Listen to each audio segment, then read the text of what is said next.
વાર્તા ન્યૂટનની ગતિનો બીજો નિયમ. એક ગામમાં બે ભાઈઓ રહેતા. એકનું નામ ચિંકુ અને બીજાનું નામ મિંકુ. બંનેને રમવું બહુ ગમે. એક દિવસ બપોરે બંને ગામના પાદરે રમતા હતા. ત્યાં તેમને બે લારીઓ ઊભેલી જોવા મળી. એક ખાલી લારી અને એક ભરેલી લારી, જેમાં ઘઉંના થેલા ભરેલા હતા.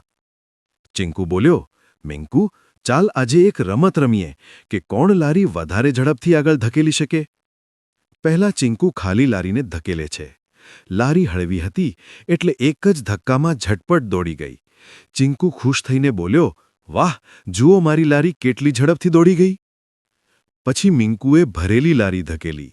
એ ખૂબ જોરથી ધકેલે છે, પરસેવે તરબત્તર થઈ જાય છે, પણ લારી ધીમે ધીમે જ આગળ વધે છે. મિંકુ થાકી ગયો. ચિંકુ હસતો બોલ્યો, અરે ભાઈ, તું આટલું બધું જોર લગાવે છે, છતાં તારી લારી ધીમે કેમ ચાલી? એટલામાં ત્યાં ગામના દાદા આવી પહોંચ્યા.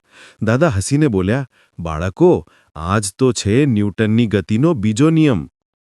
ખાલી લારી હળવી હતી એટલે ઓછી તાકાતથી જ ઝડપથી દોડી ગઈ. ભરેલી લારી ભારે હતી એટલે વધારે તાકાત છતાં ધીમે જ ગઈ. દાદા સમજાવે, જેટલું દળ વધારે તેટલું એને ચલાવવા વધારે બળ જોઈએ, અને જેટલું દળ ઓછું તેટલું એને ચલાવવા ઓછું બળ જોઈએ. બંને ભાઈઓ દાદાની વાત સાંભળીને આનંદિત થઈ બોલ્યા, અરે, હા તો બહુ મજાનું શીખવાનું હતું.